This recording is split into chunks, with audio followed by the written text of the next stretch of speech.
$400 bought David Cole a cabin deep in Montana's woods and a battle he never asked for. His canine partner led him to a hidden cache beneath the Hearth Journal's maps and toxic samples, revealing a massive cover-up. Locals warned the land was cursed, but the curse was no myth. It was a warning crafted by men desperate to protect their crimes.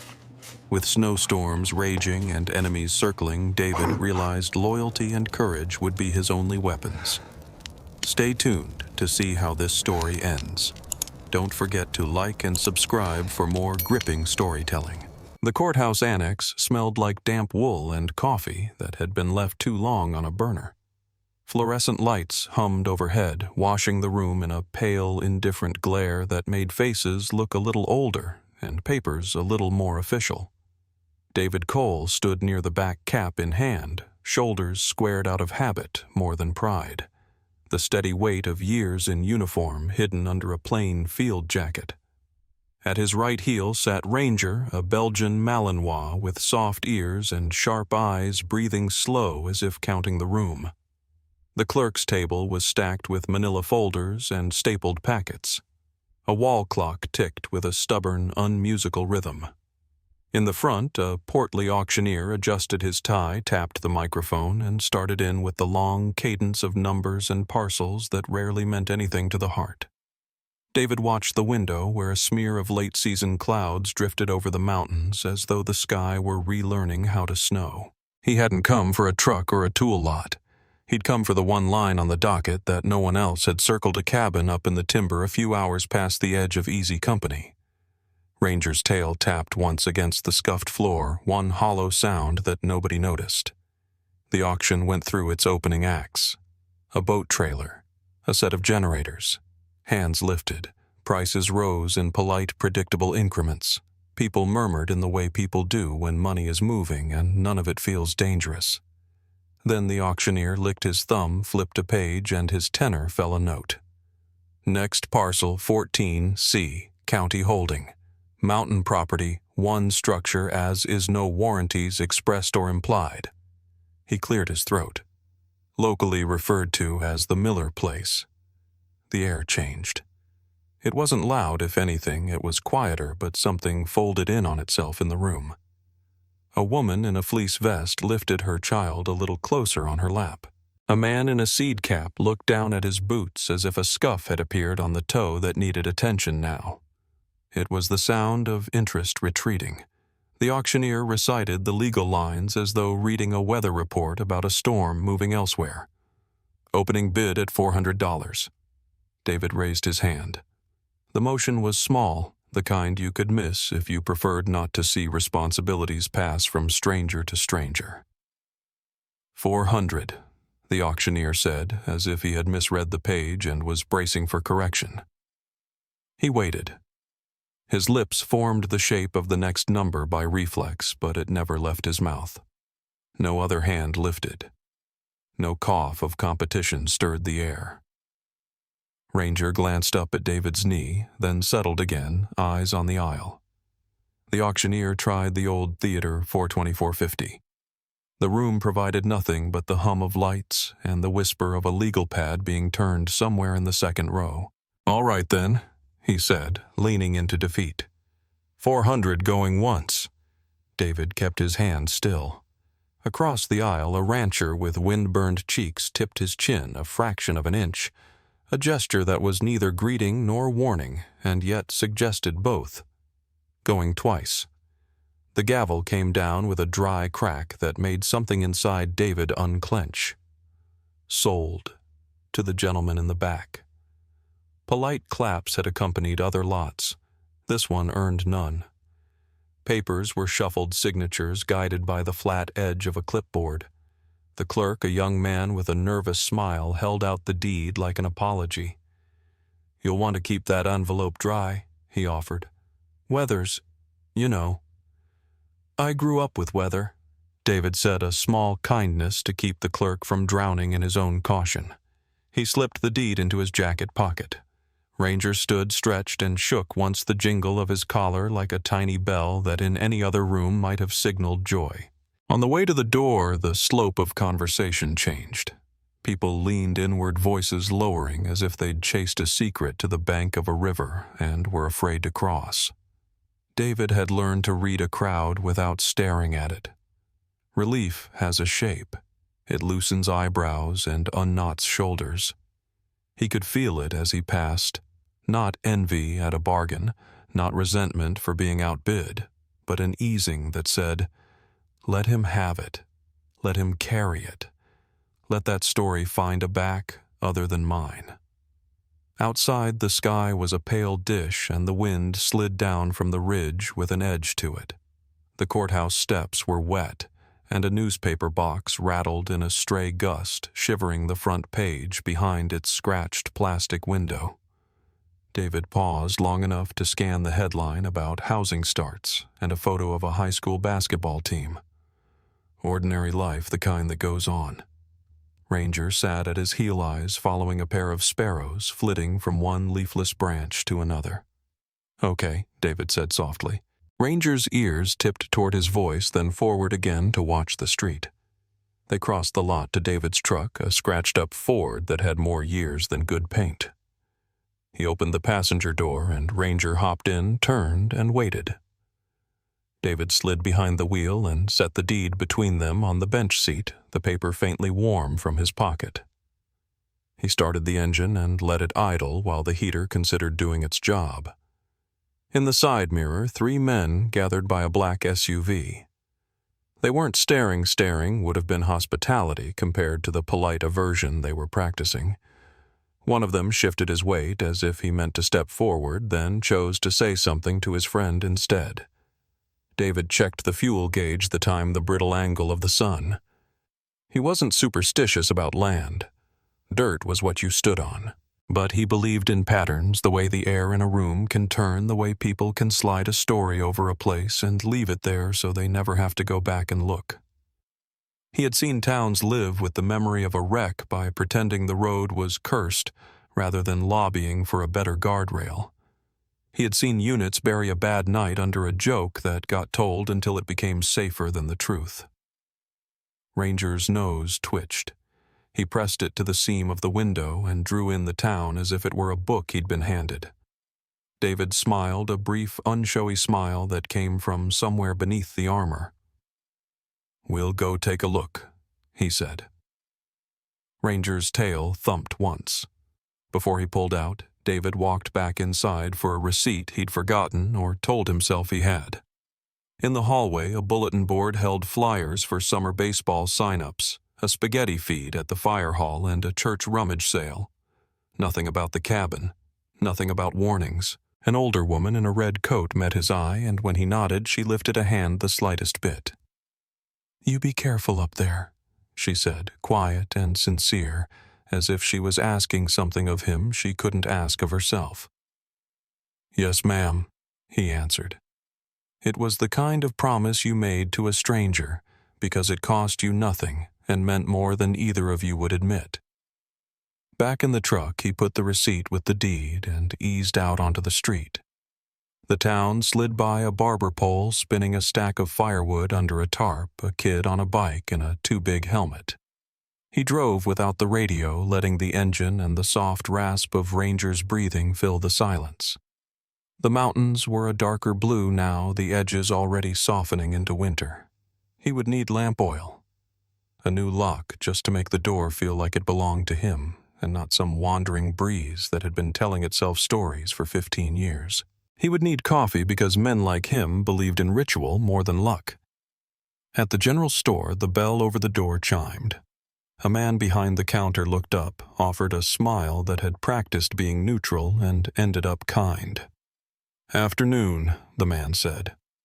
"Looks like snow." "It usually does this time of year," David replied. He picked out a padlock, matches, a lantern mantle, a tin of coffee, and a bag of nails. Ranger waited by the door, sitting with a patience that looked like grace. The clerk's gaze flicked to the dog and back. "You heading up high?" he asked, as if the answer might be a weather forecast. "Yeah." "Well," the clerk said, wiping the counter with a clean rag that didn't need it, "roads can drift up there." Folks say the wind makes a wall. David took his change and nodded his thanks. The clerk did not offer a story. It seemed nobody wanted the responsibility of words that might follow him home. In the parking lot, a thin veil of flurries had begun, not a snow so much as a rehearsal. David loaded the supplies, tucked the lock in his jacket pocket, and rested his hand a moment on Ranger's head. The dog leaned into it, then looked toward the hills.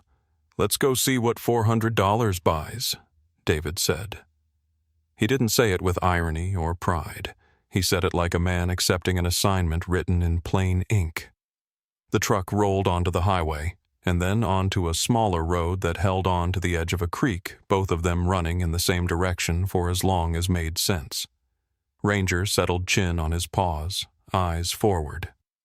The town thinned to scattered houses, and then to fields, and then to timber that stood close together like people bracing against a wind they couldn't avoid. Whatever relief the courthouse had felt at David's raised hand had followed him out here too, he suspected stretching across the county like a sigh. He drove into it anyway. Duty wasn't a place you lived. It was the way you turned the wheel and kept going even when everyone else had decided the road ended at the edge of their fear. The Ford rattled along the county road as if each mile added years to its frame. David Cole gripped the wheel with steady hands, eyes flicking between the mirror and the bend ahead, while Ranger shifted his weight on the bench seat, leaning toward the passenger window as though the scents outside were maps he alone could read. The town was already behind them, its courthouse and general store and quiet sidewalks swallowed by distance, and what remained was a narrowing track of gravel that soon surrendered to dirt bordered by walls of pine. Branches hung heavy overhead, making a green tunnel that flickered with shifting light as clouds dragged across the sky. David felt the truck dip into ruts cut by tires long gone, and the undercarriage groaned in protest. He slowed, mindful of hidden rocks, letting the engine labor rather than brake. The deeper they went, the clearer it became that this was not a road people used. A fallen trunk lay across the trail, wide and heavy, too perfectly placed to be chance. David braked, set the transmission in neutral, and stepped out. The air smelled of resin and damp soil, sharp and raw. Ranger leapt down, shook once, and circled nose low. David studied the log, traced the edges with his boot. It had been cut with a saw years ago and dragged into place, not toppled by storm. He marked the way bark had been stripped on one side, showing where chains had bit into it. "Somebody didn't want visitors," he murmured. He cleared enough brush to drive the truck over the ditch, easing the tires back onto the path. Each obstacle after that felt less like neglect and more like instruction. Thorn thickets had grown thick only on one side, forcing the truck perilously close to a drainage cut. Large rocks jutted at angles that looked arranged rather than natural. Even the way the road twisted through the timber carried the mark of hands that wanted the journey to feel cumbersome, discouraging. Ranger paced between window and seat. His ears pricked, his tail rigid the way he used to act when moving through uncertain ground overseas. David knew that look, well knew when the dog was reading the environment as a puzzle rather than a playground. Another mile and the path narrowed to little more than two gouged tracks, moss softening their edges. The truck climbed a slope, tires slipping once before catching again, and when they crested, the view opened into a clearing where the cabin finally stood in silhouette. David killed the engine and listened. The silence was not complete. Wind whispered through the pines. A raven called once, a branch snapped under its own weight, but it carried no sign of human presence. He sat a moment, letting the place introduce itself. Ranger leaned forward, ears high, body tense with a readiness that had nothing to do with play. They stepped out together. The ground was soft with needles, and the porch sagged like an old soldier leaning on a cane. David walked, slow, eyes tracing the lines of the structure, noting where the roof had buckled under snow, where the mortar between logs had crumbled, where the chimney bore streaks of moss like scars. It was smaller than he had expected, but its bones were heavy built to endure, even if weather had worn them. Ranger sniffed the perimeter, his paws crunching softly. his nose darting from one seam to another. When he reached the stone wall of the chimney, his entire posture changed. His shoulders stiffened. His ears flattened slightly, and a low vibration rose from his chest. It wasn't aggression, not the sharp bark of warning, but something deeper, a signal that his instincts had recognized a pattern. He pawed once at the base claws scraping against smooth slate, and then looked back at David with eyes wide and insistent. David approached crouched and ran his fingers along the stone. At first glance, it was ordinary river rock, mortared into place, soot stains near the opening, but the stone Ranger had chosen felt subtly different, smoother as if cut with care. The mortar was darker here, not the same sandy crumble as the rest. He pressed his palm against it, felt the faint coolness. Something about it didn't belong or belonged too deliberately. He stood scanning the forest edge, alert to the possibility that the obstacles on the trail had not only been placed to keep people out, but to signal to someone else when that effort failed. The woods pressed in shadows, deepening as clouds thickened overhead. Ranger sat at the base of the wall, unwavering, his body angled as though guarding a secret. David exhaled slowly, the weight of the journey settling into his bones. He knew the cabin would hold answers, but already the questions had multiplied. He reached for the padlock in his jacket pocket, the one he had bought in town, and felt the ridges of the key through the cloth. Whatever story had kept this place locked away for years, it was about to meet a new set of eyes. He rested a hand on Ranger's head. "All right, partner," he said quietly. "We'll look inside." Ranger's ears flicked forward, his body leaning into the touch, and then he turned back toward the stone wall as if reminding David where the true heart of the cabin waited. David walked to the porch, tested the first step with his boot, heard the groan of wood, but felt it hold. The door was closed but not locked, its iron latch streaked with rust. He hesitated, scanning once more the tree line and the narrow path they had climbed. Then he set his jaw, pushed the door, and stepped into the shadow. The smell met him first, the smell of ash, long cold of mice nests hidden behind walls of wood, damp from years of storm. Dust swirled where sunlight forced its way through the smeared glass panes. The table and chairs stood in the center as if waiting. The iron bed frame leaned like a memory of rest. The fireplace dominated the far wall, stone rising from floor to ceiling. Ranger padded in behind him, then stopped again before the hearth, repeating his posture of warning. David knew better than to dismiss the dog's insistence. Whatever lay behind that stone was part of the reason this road had been guarded.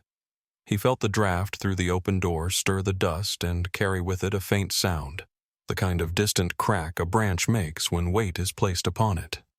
His pulse quickened, but he stood steady, letting the cabin's silence fold around him. David Cole paused just inside the cabin, letting his eyes adjust to the dimness. The air was thick with the smell of damp wood and ash that had long since cooled. Dust floated in shafts of weak light pushing through dirty panes, each particle moving slow like time itself had grown heavy in this room. Ranger stood close, his nose twitching, his body angled toward the stone hearth as if unwilling to relax. David took in the details with the habit of a man trained to notice what others overlooked. A heavy wool coat hung on a peg near the door, the kind you wore when winters had teeth. Its sleeves sagged with the shape of arms that had once filled them, but the pockets bulged in a way that asked for closer inspection. David reached in and found a worn leather wallet. He opened it carefully, half expecting it to be empty, but inside lay a driver's license, folded bills, and a photograph of a woman smiling with a child in her arms. No one walked away from a place and left those things behind.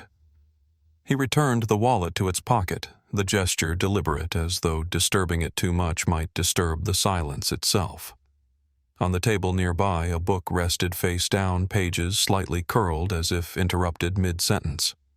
David picked it up, read the underlined passage about rivers cutting through stone, and felt a chill at the idea of a man reading about endurance only to vanish before finishing the thought.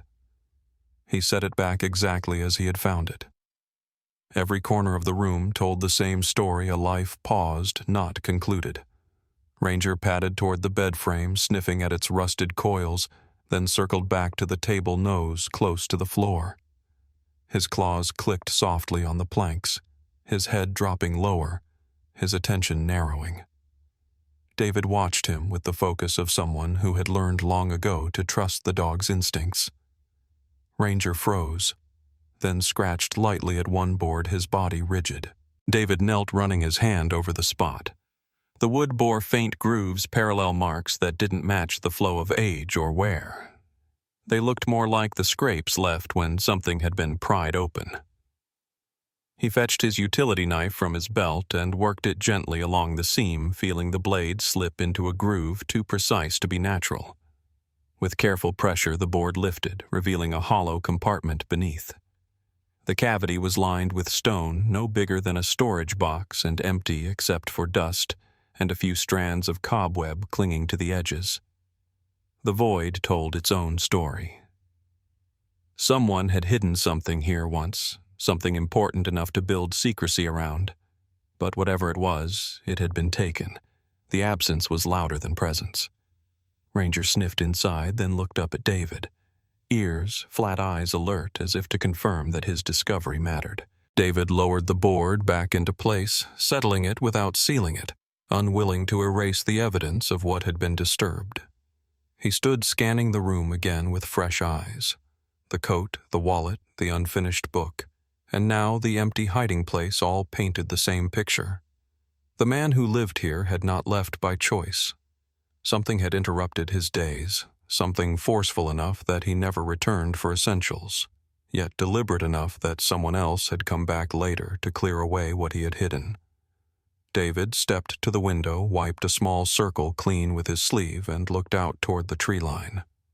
The forest stood in silence, but the silence carried weight. He had been taught to feel when a place was empty of people and when it only wanted to appear that way. This clearing belonged to the second category. The cabin was not forgotten. It had been avoided. Ranger pressed against his leg, steadying him the way he had on patrols years ago, a reminder that the world beyond the glass might be watching. David thought about the obstacles on the trail, the unnatural placement of trunks and thorns. They were not meant to keep him safe, but to delay or deter him. Now inside, he had evidence of a story that ended without closure. He touched the chimney stone again, felt its cold certainty. If the floor had hidden something, and the stone seemed built to hide more, then the cabin was less a home and more a vault, constructed by desperation. He opened the door to the back room, a small space no bigger than a pantry. Shelves lined the wall jars, still on them, their contents spoiled long ago. On one shelf sat a lantern without fuel. Beside it, a matchbox with 2 matches left inside. He pocketed the matches, knowing how little could separate survival from surrender. He returned to the main room, sat for a moment at the table, and laid his palms flat against the wood. The grain beneath his fingers felt rough, uneven, but it steadied him. He thought of the photograph in the wallet of the woman and child whose smiles were still young. If the man who once sat here had been a husband or father, then someone somewhere had waited for him and never seen him return. David felt the weight of unfinished stories pressing on him heavier than any rucksack. Ranger broke the quiet with a short, sharp huff, tail stiff, ears forward again toward the hearth. The dog's unease was constant, and David understood it now as more than instinct. Ranger had spent years reading environments, finding what lay hidden, distinguishing between harmless stillness and dangerous silence. He was telling David that the story of this cabin was not just about what had been lost, but about what remained concealed. David rose, fastened the door latch, and walked back to the truck for supplies. As he carried them inside, he made a decision he would stay the night here, not in the truck. To understand this place, he had to share its silence. He laid out his sleeping bag near the hearth, not for warmth, but for watchfulness. Ranger settled beside him, head on paws, eyes open.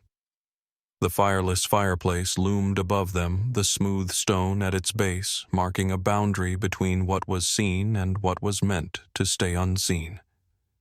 David let the sounds of the forest outside filter in through the cracks, the creak of branches, the distant rush of wind, the soft patter of snow beginning to fall. He closed his eyes briefly, but did not surrender to rest.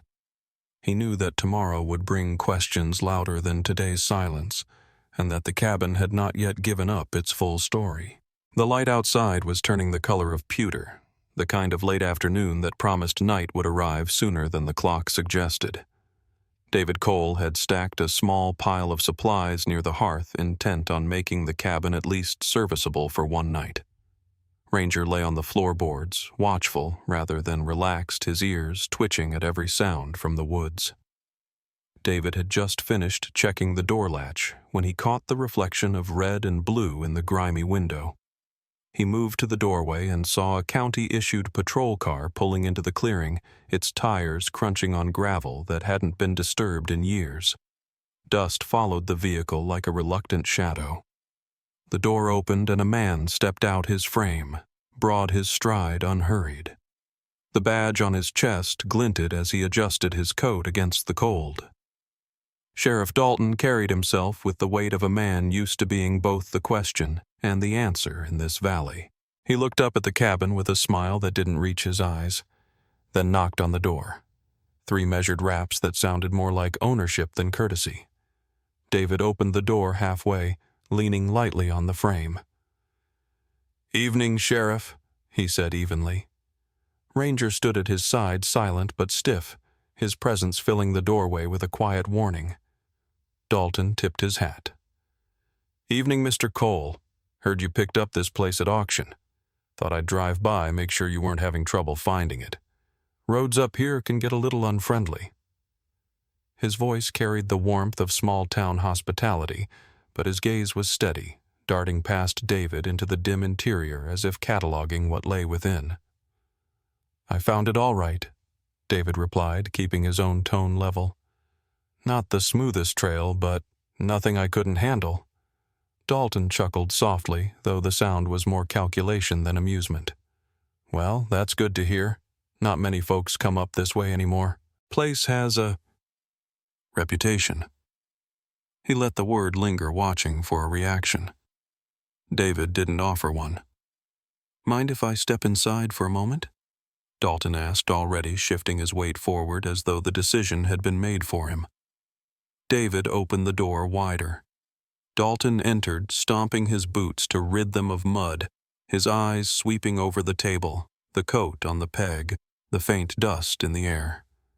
He walked to the fireplace, tapped one of the stones with his knuckle, and nodded as though confirming a private thought. "Sturdy build," he said casually. "Shame it's been sitting all these years. Strange thing, no one paying the taxes. 15 winters and no one ever made a claim.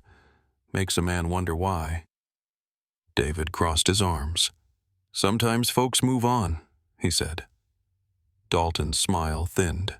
Sometimes he agreed, though his eyes told another story. Ranger moved closer, inserting himself subtly between the two men, his nose pointed at Dalton, ears forward. Dalton noticed and gave a short nod of acknowledgement. "Good dog you've got. Protective. That's a fine trait in these parts." He let the words hang, a compliment that wore the clothes of a caution. After another moment, Dalton sighed and pulled his coat tighter. "Well, I'll let you settle in. Just remember, out here the weather turns quick, and sometimes company doesn't wait for an invitation. Keep your door locked." He walked back to his patrol car with the ease of someone who knew every tree on the road. The engine started, and the car disappeared down the path, the sound of its tires fading into the woods. David stood on the porch until the noise was gone, his breath visible in the cooling air. Ranger pressed against his leg, uneasy. "I know," David murmured. He didn't come just to say welcome. Night settled fast, the clearing swallowed by shadow. David secured the cabin as best he could, checked the door twice, then laid out his sleeping bag again. Ranger refused to lie down at first, pacing to the window and back, his claws clicking on the planks. The wind carried a brittle edge, rattling the panes and shifting the silence. Hours passed. David dozed lightly, his training keeping him near wakefulness. Sometime past midnight, Ranger's sudden growl brought him upright. The dog was at the door, nose pressed to the gap near the floor. David grabbed his flashlight and stepped outside, careful not to make noise. The moon had risen, pale and sharp, throwing long shadows across the clearing. He walked around the truck, his breath clouding in front of him, and crouched by the rear tire. The beam of his flashlight caught the mark, a clean slice cut into the rubber, angled, deliberate, no larger than a hand's width, but deep enough to bleed air slowly. It wasn't the work of rock or accident. It was the work of a blade drawn with intent. David let the light linger, studying the edges of the cut, then switched it off. The woods stood still, offering no sign of who had been there. He ran a hand over the cold metal of the truck bed, feeling the weight of the message more than the damage. Whoever had done this wanted him to know two things: that they had been close and that they could come closer. He straightened, scanning the tree line. Ranger circled him once, then sat with ears flat, his body pointed outward. David rested a hand on the dog's back. "We'll stay sharp," he whispered. He walked back inside, latched the door firmly, and set the chair under the handle for good measure. The night stretched on long and unbroken, but the cut in the tire had already written its warning. He knew now that his presence here wasn't an accident left unchallenged. Someone had noticed, someone had acted, and someone would be back. The following morning brought a gray light that seeped through the cabin's windows, soft but insistent.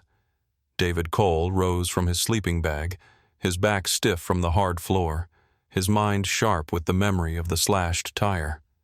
Ranger stretched beside him, yawned, and then trotted straight to the hearth, as if reminding his handler that unfinished business still lived there.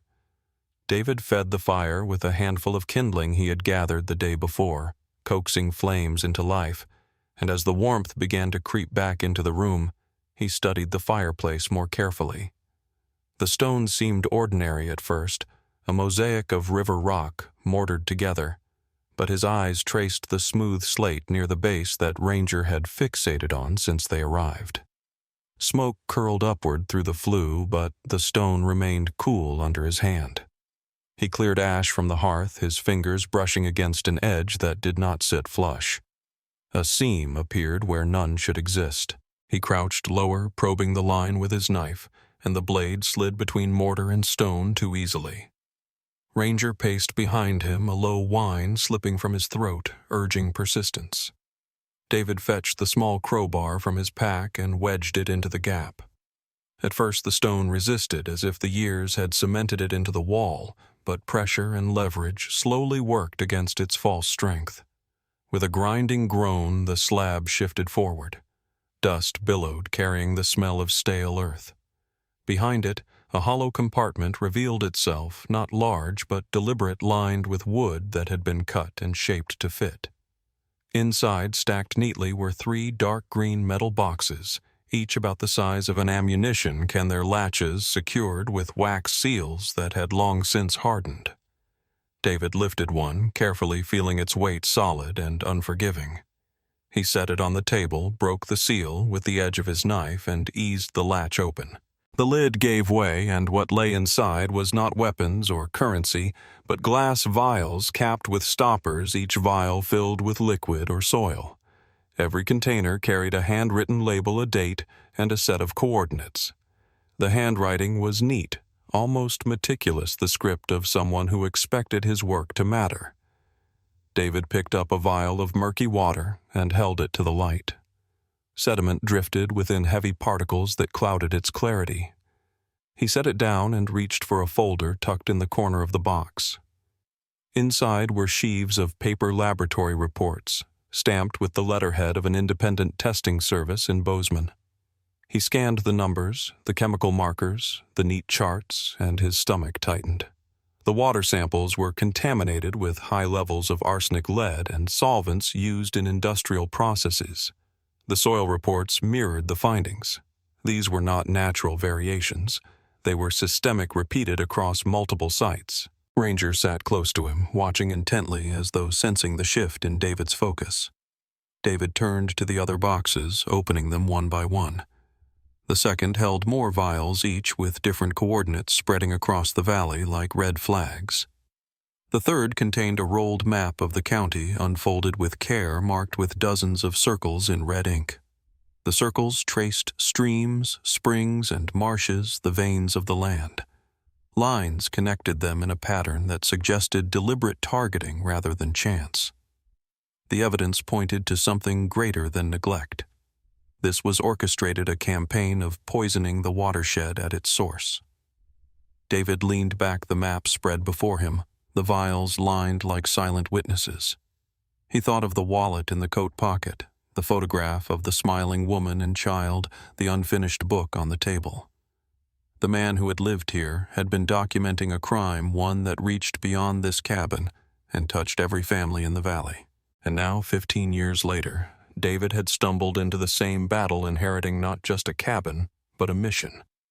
He sealed the boxes again, replaced the stone, carefully brushing loose dirt over the seam to disguise his discovery. He did not want anyone who came snooping to realize the compartment had been disturbed. Yet even as he covered it, he knew the knowledge had already changed his role.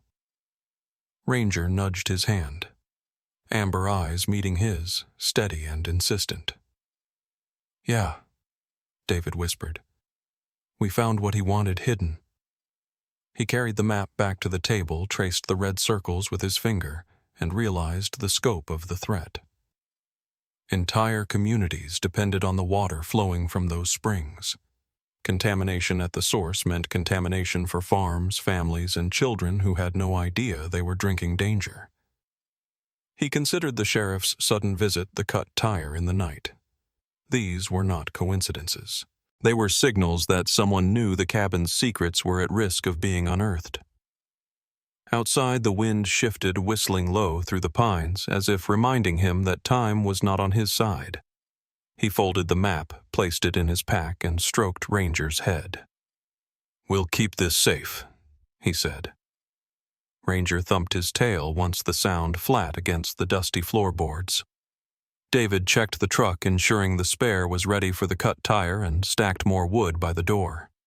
He had learned to prepare for the next step while finishing the last. The cabin no longer felt merely abandoned. It felt like a vault cracked open too late. He knew Sheriff Dalton had left with questions, and that questions had a way of circling back with sharper edges. As evening drew close, David set a lamp on the table, its glow catching the edges of the map in his memory. He did not need to unfold it again to know what it revealed. The pattern was burned into his mind, a constellation of evidence that spelled a word as clear as any he had ever learned: corruption. He sat in the chair, Ranger at his feet, both of them facing the door as the forest darkened beyond the windows. Somewhere in that darkness, he imagined someone already knew the secret had been touched. The snow that had fallen overnight lay heavy on the pines, muffling sound and softening the hard lines of the clearing. David Cole rose early, the memory of the sealed boxes still sharp in his thoughts, the map etched into his mind. Ranger stayed close, his nose working the air as though catching scents the storm had stirred up.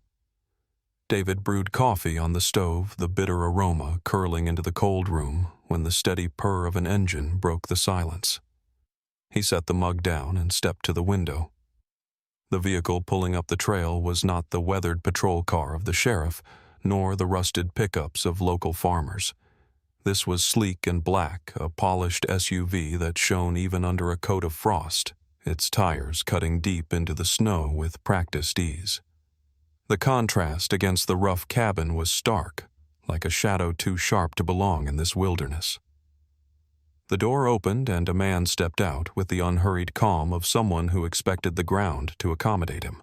His winter coat was tailored and expensive, his boots clean despite the trail, his gloves supple leather. His smile was warm but carried the gleam of calculation. He walked to the porch, his footsteps deliberate, and knocked lightly. David opened the door just enough to frame the man without offering welcome. Ranger stood beside him, ears pricked, gaze locked. "Mr. Cole," the man said smoothly, "my name is Martin Hale. I represent a company with strong interests in this region. I believe congratulations are in order. You've acquired quite a property." David said nothing, waiting. Hale continued, "I won't waste your time. My company is prepared to make you a generous offer. $50,000 cash to take this land off your hands. No paperwork hassle, no long delays. You walk away with a profit and peace of mind." His tone carried the easy cadence of a practiced negotiator, but the number hung in the air like smoke from a match. 50,000 for a cabin sold for 400 in land the locals called cursed. It was too much, too fast, too polished. David studied him. "Why would your company care about a rundown cabin in the woods?" Hale's smile widened, though his eyes cooled. "We see potential. It's part of a larger development plan, and your parcel happens to be important. Nothing sinister, just business. And good business means fair compensation." He placed a gloved hand on the porch railing as if anchoring his claim. Ranger growled low, a warning rumble, and Hale withdrew his hand smoothly, pretending not to notice. David crossed his arms. "It's not for sale." The answer was calm, final.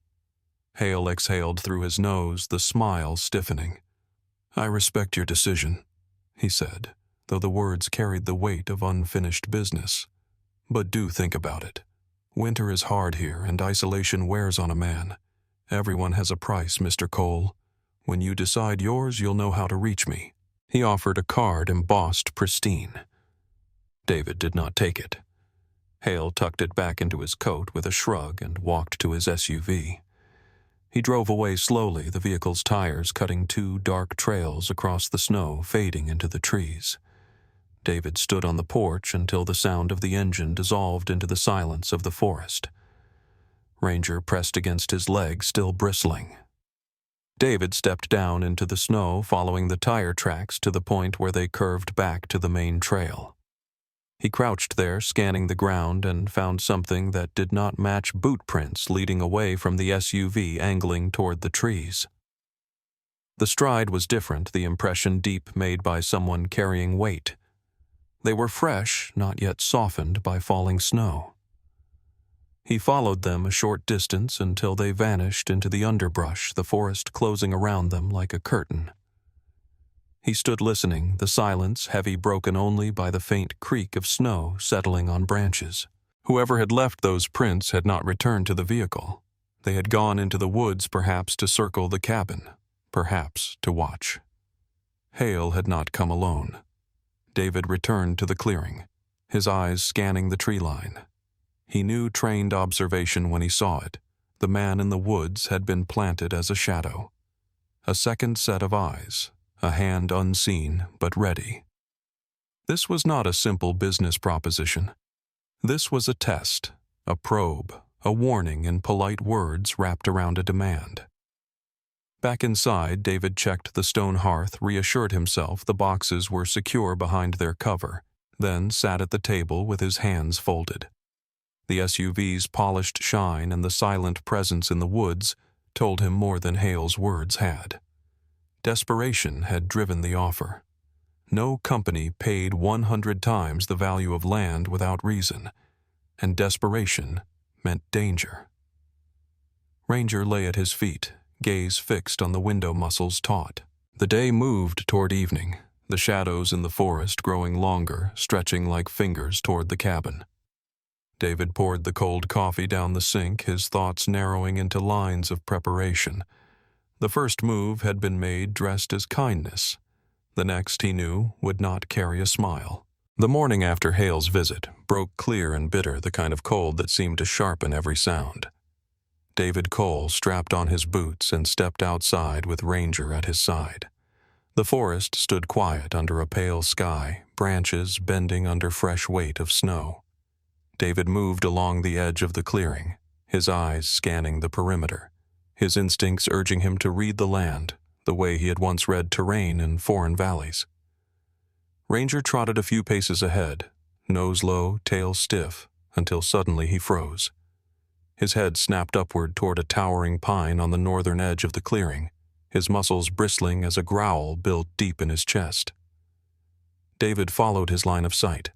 At first he saw only snow-dusted branches and cones swaying gently, but then his eye caught the faint outline of something that didn't belong. Half concealed against the bark nestled where trunk met branch was a small device no larger than his palm. He moved closer, careful to keep his steps light, and confirmed his suspicion. A trail camera painted in camouflage tones, its lens angled directly at the cabin. Fresh straps secured it to the tree, not weathered or sagging with age. Whoever had placed it there had done so recently and with purpose. He reached up and detached it, sliding it into his coat. The cold glass of the lens pressed against his palm like an accusation. This wasn't the random hobby of a hunter. This was surveillance patient and deliberate, a reminder that every move he made had been watched. Ranger barked once, sharp and urgent, as though echoing the discovery. Back at the cabin, David laid the device on the table. Its memory card was still in place. He considered destroying it, but discipline whispered caution. Evidence mattered, and this was evidence of intent. He tucked it into a small pouch in his pack. Outside, the sky dulled the day, shrinking into a heavy dusk. David chopped wood, each strike of the axe loud in the hush, his mind turning over the facts. The sheriff's swift arrival, Hale's inflated offer, the shadow in the woods, and now the camera. These were not disconnected. They were strands of the same rope tightening around him. By nightfall, he had fortified the door again, set the chair beneath the handle, and placed the rifle within easy reach. Ranger settled near the hearth, but his ears twitched with restless attention, his gaze darting often to the door. David tried to read, flipping through the half-finished novel left behind, but the words blurred. His focus shifted to the silence outside, a silence so complete that it seemed fragile, breakable. Hours passed until the fire dwindled to coals. That was when Ranger stiffened, rising with a low rumble. David held his breath, straining his ears. At first, nothing. Then it came faint, metallic, almost delicate, the sound of a tool working against a lock. Not the clumsy rattle of a thief, but the precise, controlled clicks of someone trained. David eased to his feet, rifle in hand, moving soundlessly across the room. He doused the lantern, plunging the cabin into darkness, broken only by the glow of embers. Ranger melted into the shadows, positioning himself near the side window, ready to intercept. The sound continued steady and methodical, like a heartbeat in metal. David crept toward the door, rifle raised, his body calm, though his pulse quickened. He had heard such sounds before, back in places where night meant ambush, where locks meant little to hands skilled with picks. Whoever was outside wasn't a drifter or a desperate thief. This was someone equipped, deliberate, sent for a reason. He pressed his back to the wall beside the door, motioning Ranger to stay low. The lock gave a final muted snap, and the handle turned. The door eased inward, a fraction cold air slipping through the gap. In the darkness, David saw the silhouette of a man outlined against the snow beyond. For a moment, the figure hesitated, sensing the silence. Then Ranger's growl broke it, low and primal, vibrating against the floorboards. The intruder froze. David stepped forward, pressed the rifle barrel against the crack, and slammed the door shut with his shoulder rattling the frame. The man cursed under his breath, muffled by the storm, and retreated fast, his boots crunching on snow as he vanished into the night. David waited, listening to the sound fade, then secured the latch with both hands. His grip lingered there as Ranger pressed close, hackles raised. The air still carried the scent of intrusion, sharp and metallic. David relit the lantern, casting steady light across the room. The scene was unchanged, but he knew the truth: the cabin had been tested. The first attempt had come cloaked in diplomacy, the second in surveillance, and now the third had arrived with tools in the night. Each step grew bolder, each warning sharper. He stroked Ranger's head, speaking softly. "They're not going to stop." Outside, the snow fell heavier, covering footprints, erasing signs, but not erasing intent. The watchers had shown their hand. They wanted what lay hidden, and they were willing to risk the dark to get it. The day after the midnight attempt, David Cole decided that sitting still was no longer an option. He packed a small bag with documents from the hidden boxes, leaving the rest sealed behind the hearth, and drove the truck toward the county seat. Ranger rode in the passenger seat, his gaze fixed on the passing timberline, as though expecting movement at every bend. The patched tire hummed steadily on the frozen dirt road, a reminder of silent threats left behind. By the time they reached town, the sun had climbed weakly through a veil of clouds. David parked a few blocks from the courthouse annex, preferring to walk the rest of the way, his instincts still tuned to caution. The building smelled of stale paper and damp wool, the kind of air that clung to records and bureaucracy. He approached the reception desk and asked to speak with a county inspector, stating he had concerns about contamination and property rights. The clerk directed him to an office at the end of a long corridor lined with faded photographs of past officials. David knocked and a voice called him in. Behind a desk sat a man in a dark suit, his hair thinning. His face lined not with age but with practiced authority. A nameplate read Raymond Cutter, County Environmental Compliance Officer. David felt the recognition land hard in his chest. The name matched the signature scrawled across half a dozen violation notices in Arthur Miller's old papers, the same citations that had piled up until Miller was financially cornered. Cutter looked up, his expression shifting briefly from surprise to calculation, then back to polite neutrality. "Mr. Cole," he said smoothly. "What brings you in?" David placed a folded report on the desk. "I found evidence of contamination on my land. Soil and water samples. It's not minor. Levels of arsenic and lead solvents, too. I need the county to investigate." Cutter scanned the first page with deliberate slowness, then set it aside. "I appreciate your concern, but you must understand environmental testing is complicated. Samples have to follow chain of custody protocols, and anything gathered privately won't hold weight. Best thing you can do is forget about it before you get lost in red tape." David studied him. "This isn't about red tape. It's about families drinking poisoned water." Cutter's eyes hardened. "You're new here. Let me give you advice. That property has history. Men before you tried to stir trouble. It didn't end well for them. Don't make their mistake." The words carried no official tone. They were warning dressed in procedure. David stood sliding the report back into his coat. Cutter leaned back in his chair, folding his hands. "You won't find justice in this office, Mr. Cole. Sometimes the wisest move is to walk away." On his way out, David passed the wall of photographs again. He paused at one, a ribbon-cutting ceremony for a new mining facility. There stood Cutter shaking hands with Martin Hale, the same man who had offered him money at the cabin. The connection clicked into place. The inspector wasn't just complicit. He was on the payroll. Outside, Ranger trotted ahead, pulling slightly on the leash, sensing David's tension. David walked past the diner, past the hardware store, his mind tightening around the realization. The sheriff, the inspector, the company, they were all threads of the same weave. The law in this county did not serve the people. It served the company. He stopped at a bench, sitting heavily staring at the snow-patched street. The whispers he had heard at the auction returned stories of curses, hauntings, men disappearing. They weren't superstition born of fear. They were camouflage deliberately planted to keep curious neighbors from asking why a cabin stood untouched for 15 years. The haunted story had been the perfect cover for silence, a shroud to protect the secret Miller had tried to expose. David rubbed his hands together, breath clouding in the cold air. He thought of the boxes hidden in the hearth, the map covered in red circles, the quiet persistence of a man who had fought alone until he vanished. Now the same system that had swallowed Miller was moving against him. Ranger pressed his head against David's knee, grounding him in the present. "We're not walking away," David murmured. He knew then that appealing to local authority was futile. The battle was larger, and the battleground was not the courthouse, but the court of exposure. Cutter's veiled threat had not frightened him. It had clarified his mission. The next step would not be through official channels.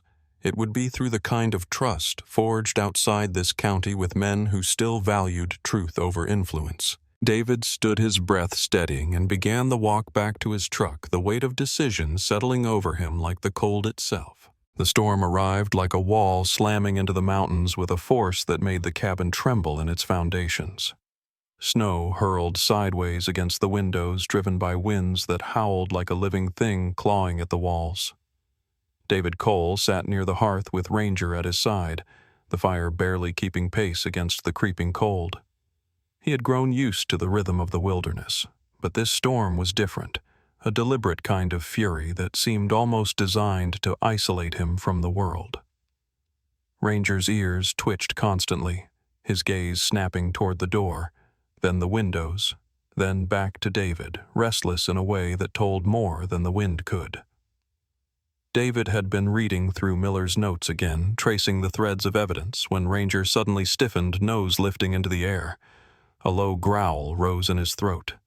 David froze, watching as the dog's body lowered, muscles coiling. Then the smell reached him, sharp chemical, unmistakable. Gasoline. It crept into the cabin like an invisible intruder, thick and invasive, burning his nostrils. He shot to his feet, heart hammering. This wasn't the scent of a lantern or a spill. This was deliberate, poured heavy against the outer walls. Ranger darted to the back door, whining with urgency, glancing at David as if demanding action. David grabbed his rifle and pack, slinging it over his shoulder, his mind racing through the possibilities. They didn't want to scare him anymore. They wanted to erase him. He moved to the rear door, fumbling briefly with the latch as Ranger barked sharp and demanding. That was when the thud came, followed by a flare of orange through the front window. Someone had thrown a torch. In the split second before the fire took, David shoved the back door open, and he and Ranger burst into the storm. The wind ripped at them, snow blinding, but the blast of heat behind was unmistakable. Flames licked up the logs of the front wall, the gasoline carrying fire fast and furious across the structure. The cabin groaned as smoke billowed into the night, black against white, the smell choking and thick. David crouched low, pulling Ranger close his eyes, scanning the tree line through swirling snow. The attackers had chosen the storm for cover, but their weapon betrayed them. Gasoline fire and fury left evidence as clear as any report. Ranger's nose worked the air, and he tugged sharply toward the trees to the east. David followed, boots sinking into drifts, snow filling his collar lungs, burning with cold and smoke. Behind him, the cabin roared, the sound of timbers splitting under flame. They reached a cluster of pines, pausing long enough for David to catch his breath. He looked back once the glow of fire painting the storm in flickering orange. His home, his shield, the secret it held, all of it was being consumed in an act of calculated destruction. Ranger barked again, drawing his focus forward. David followed the line of the dog's nose and saw it faint movement, a shadow breaking against the pale snow. A figure retreating, hunched against the wind, disappearing into the storm. Too far to chase, too close to mistake. The man had carried out his task, certain that fire would leave no trace. David held his rifle steady, but he did not fire. Not yet. He needed proof, not just vengeance. Ranger whined softly, pressing his nose against David's gloved hand, grounding him in the present. Together they circled the burning cabin, keeping distance as the roof sagged inward, sparks exploding upward into the storm. David's mind raced. The hidden boxes, the map Miller's papers, he had secured copies, but the originals were now threatened by flame. Still, he knew the stone hearth might shield what mattered most. Fire could consume wood, but stone resisted. It was a chance slim but real. For now, survival came first. The snow around the cabin was churned with fresh prints, boots larger than his pattern's uniform professional. He crouched, studying them with the practiced eye of a Marine. Not drifters, not amateurs. These men had moved with purpose, with training their marks leading away into the forest, where the storm would soon bury them. David rose, breath steadying. "They think it's done," he said aloud, voice carrying only to Ranger. "But we're still standing." Ranger leaned into him, tail low but steady, the dog's presence a vow of resilience. Together they retreated deeper into the trees, the fire still raging behind the storm, cloaking their escape. The night swallowed them, but not their resolve. They carried with them the scent of gasoline and the memory of fireproof enough that this was no accident, no myth of curses or hauntings. This was an attempt at erasure, and they had survived it by a margin as thin as snow on pine needles. The storm waned by the faint light of dawn, leaving the forest buried in silence under fresh snow. Smoke still curled from the ruins of the cabin, black against the pale morning sky. But David Cole and Ranger had already taken their fight beyond the flames. Hours before the torch was thrown, David had prepared for this moment. He had spent the previous evening hunched over the small table scanning each page of Miller's journals and every lab report onto a portable drive. With the map folded neatly, he had created duplicates of the evidence, wrapping them in waterproof sleeves, careful to protect what Arthur Miller had died to preserve. The originals had remained behind stone, a gamble against fire, but the copies now lived elsewhere. With steady hands, David had dialed a number burned into his memory. On the other end, after 2 rings, came the voice of Jack Turner, a Marine who had once shared his foxhole in another war, and now carried a different weapon, the pen of an investigative journalist. The years had drawn them apart, but trust had not diminished. "Jack, it's Cole," David had said quietly, his voice carrying the weight of necessity. He explained quickly, outlining what he had uncovered, what the company was hiding, and what the locals refused to see. He transmitted the files through encrypted channels they had used once in operations long past. Finally, he gave his friend a deadline. "If you don't hear from me by sunrise, take it straight to the Bureau. Not the county, not the state, straight to the feds. And send them here heavy." Turner's voice on the other end had been steady, even urgent. "You'll have your backup, brother. Hold the line until then." Now, in the fragile hush of morning, David crouched at the tree line with Ranger pressed against his leg. He had survived the fire, but survival was not victory. The enemy would not rest.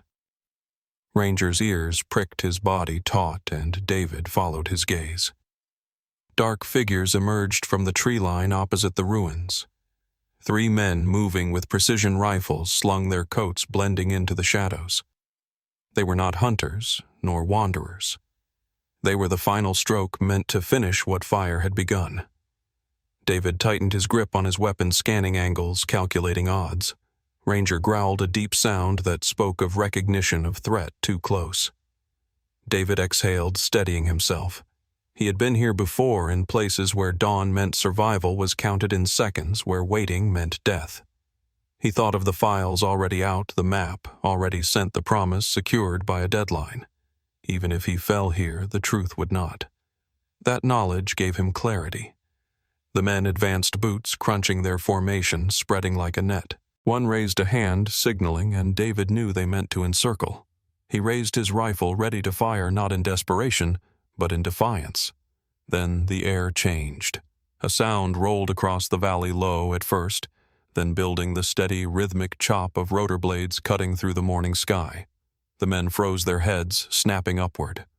From beyond the ridge, 2 helicopters appeared, one marked with bold federal insignia, the other unmarked but bristling with purpose.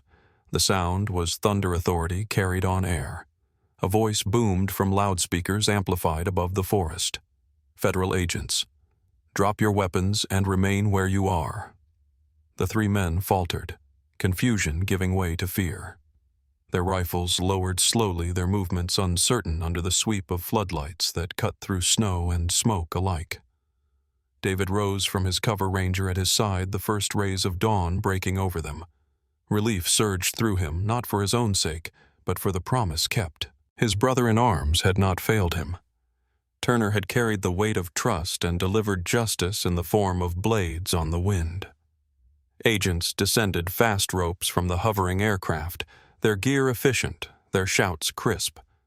Within minutes, the men who had crept from the trees were disarmed, cuffed and pressed into the snow. The storm that had hidden crime now revealed its reckoning. One of the agents, a tall man with a steady bearing, approached David. "Mr. Cole," he said, his tone respectful, "we've received your evidence. Your friend in Denver was convincing. What you uncovered here, it won't be buried again." David nodded, exhaustion flooding his body now that the fight was no longer his alone. Ranger pressed close, tail low, but wagging faintly, sensing the shift from danger to safety. Together they turned back toward the ruins of the cabin. The fire had blackened the logs, but the stone hearth still stood scarred but intact, guarding what remained. David felt no grief for the building. Homes could be rebuilt. What mattered had already survived, the truth secured in files carried beyond reach. He crouched, resting a hand on Ranger's head. "We did it, partner," he whispered. The dog leaned into him, amber eyes reflecting dawn's first light. Behind them, agents moved through the clearing, cataloging, securing, ensuring the valley would no longer be silenced by whispers of curses or shadows of fear. Ahead of them lay trials, investigations, exposure of men who thought they could poison land and spirit alike without consequence. But for this moment, David allowed himself stillness. The cabin was gone, but purpose remained, and in that purpose he felt more at home than he ever had. That was the story of a Marine, his loyal K-9, and a cabin in the Montana wilderness hiding more than anyone imagined. What do you think was the most gripping moment? Was it the hidden evidence under the hearth, or the night when the flames almost took everything? We'd love to hear your thoughts. Let us know in the comments where you're watching from, and don't forget to like this video and subscribe so you won't miss the next story.